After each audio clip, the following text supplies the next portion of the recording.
Hare Krishna, Namaste. Chapter 15 is entitled as Purushottama Vidya, Purushottama Yogam.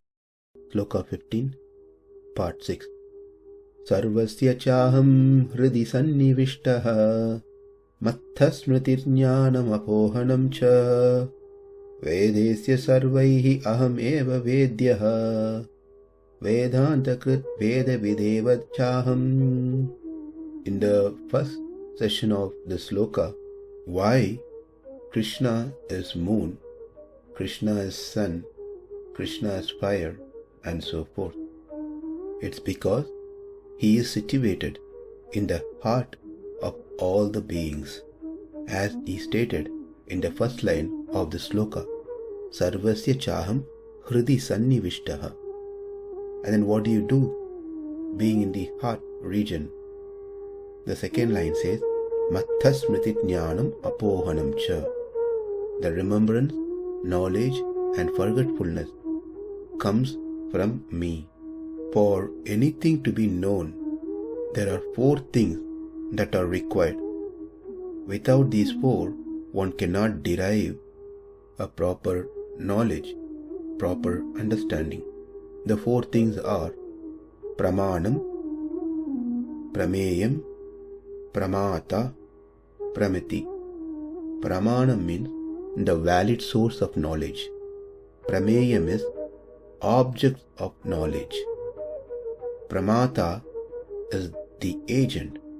Pramiti is valid knowledge. I want to know what this is in front of me. So I, who is the agent, is pramata, and wanting to know a particular object, that is object of knowledge, that is prameyam.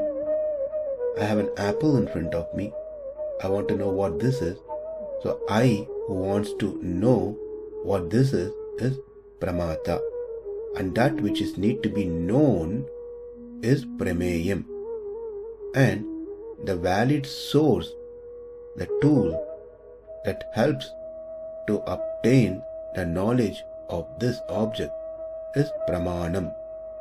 And finally, the valid knowledge itself is pramiti. As you can see, without this 4, it is not complete. Among these 4, pramana and prameya are very important. Nyaya Shastra and Vaisheshika Shastra took birth to give us the correct knowledge about them. Without pramana, there cannot be prameya, and without prameya, there cannot be pramana. That is, if we don't have an object, then where there's going to be a source of knowledge? And if there is no source of knowledge, then there is no object of knowledge. In this regard, the philosophy of Nyaya, founded by Gautama, deals mainly with pramanas, whereas Vaisheshika school, founded by Kannada, deals with prameya. Apart from these 2 schools of philosophy, other schools like Sankhya, Yoga, Mimamsa, and Vedanta were also born, and they too deal with these. These 6 schools are called Darshana, Saddarshana, and they are orthodox system. Vaidika Darshana. They are also known as Astika Darshana, meaning they accept the authority of the Vedas. Therefore, they are orthodox. They are called Astika Darshana. Whereas there is another set known as Nastikam.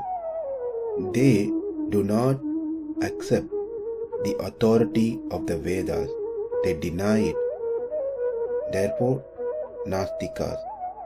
There are many, but 3 of them are very prominent. One is Charvakam, another is Buddhism, another one is Jainism. But irrespective of whether it is Nastika or Astika, they all discuss about pramanas and prameyas. Of course, they all vary what they accept as pramanas and prameyas. Nevertheless, these are discussed in various schools of thought. So, without pramanams, the valid source of knowledge, one cannot understand anything. As per the Vedanta, there are three pramanas: pratyaksham, anumanam, shabdam. In the last three sessions, 3, 4, 5 of the Sloka, we spent our time on understanding pratyaksham. The lakshanam for pratyaksham is sakshatkari vijñānam. Sakshat means clear, direct cognition of something. The smṛtir that Krishna is mentioning is part of pratyaksham. One can cognize an object with senses or without senses. That's all part of pratyaksham. Now what we have to learn is the next pramanam called anumana pramanam. As we saw, pratyaksham means direct experience. That which is different from this experience is called inference, which is nothing but anumanam. When a substance or an object, something which exists with something else as a related feature, that is called vyapti. When smoke is there, fire is definitely present, and this is called vyapti. When we cognize that one object is vyapya of another object, that is, invariably coexists with that second object, then knowledge of the presence of the first object in some place creates cognition of the presence of the second object. In that place, it is called anumiti. The tool, karanam, for this is called anumanam, which is nothing but the cognition of the form. This object is a vyapya of that object. If we see an example, this whole thing will become easier. Say we observe that wherever smoke is present, fire is present too without fail. This is called vyapti. Hence, when we see smoke on top of a mountain, we infer that there is fire as well. And this inference is known as anumanam. The smoke coexists with the fire.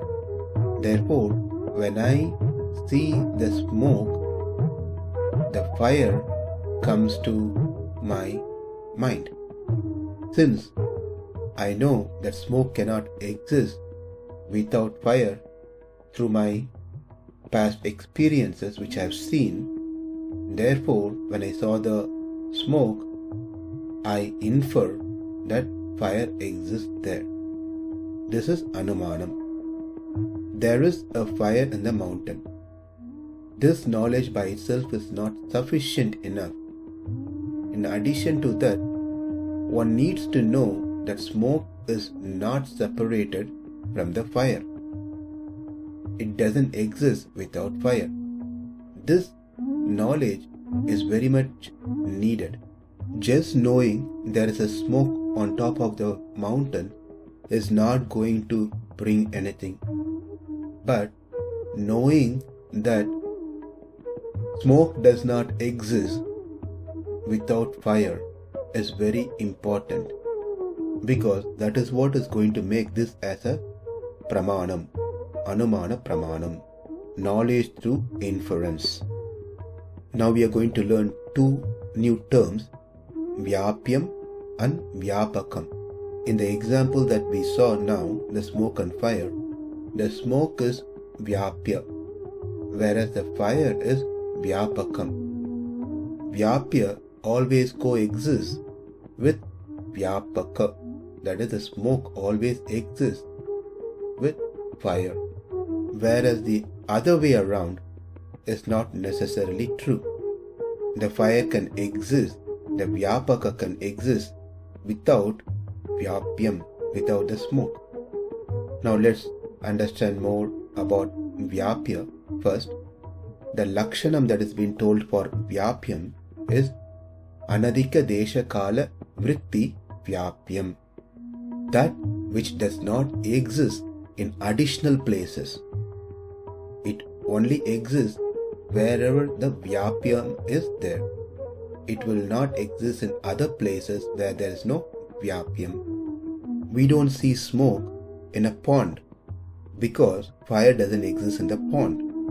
Likewise, where there's a ghee lamp, instant stick, gas stove, these places we know smoke is present, and the smoke is not present in other places where there is no these ghee lamp, gas stove, instant stick, or any form of fire. If smoke were to exist in places where fire does not, then we can say that smoke exists in additional places compared to fire. But that never be true. Smoke will not exist without fire at any time. Therefore, smoke is said to be a vyapya of fire. Smoke will never exceed the places of fire. Wherever the fire is present, that's where smoke will exist. Wherever there is no fire, smoke doesn't exist. That is anadika desha. Next, kala. Even the time, the smoke will not exceed the time of existence of the fire. As long as the fire is there, the smoke will be there. When the fire is gone, smoke will be gone. So the lakshanam for vyapyam is it doesn't exceed the vyapaka, neither by place nor by time. Now let's learn about vyapyam. Anyunya deshakala niyamam vyapyam, that is, which does not exist in fewer places. Wherever smoke exists, fire will be present. If fire did not exist in some places, few places where smoke exists, then we can say that fire exists in few places than smoke. But that is not true about fire. It exists in all places where smoke is present. And not only that, it also exists, the fire also exists in other places where there is no smoke. That means fire can exist without smoke, but smoke can never exist without fire. Therefore, it is said, fire does not exist in fewer places where only smoke exists. Even if there is no smoke, fire can still exist. We can see an example of a red hot iron. The red hot iron is as good as fire, which does not have smoke until or unless you sprinkle some water on it, but you don't see smoke otherwise. That means fire can exist without smoke, but smoke can never exist without fire. From this example, we understand that fire is said to be a vyapaka, that which can exist without vyapyam.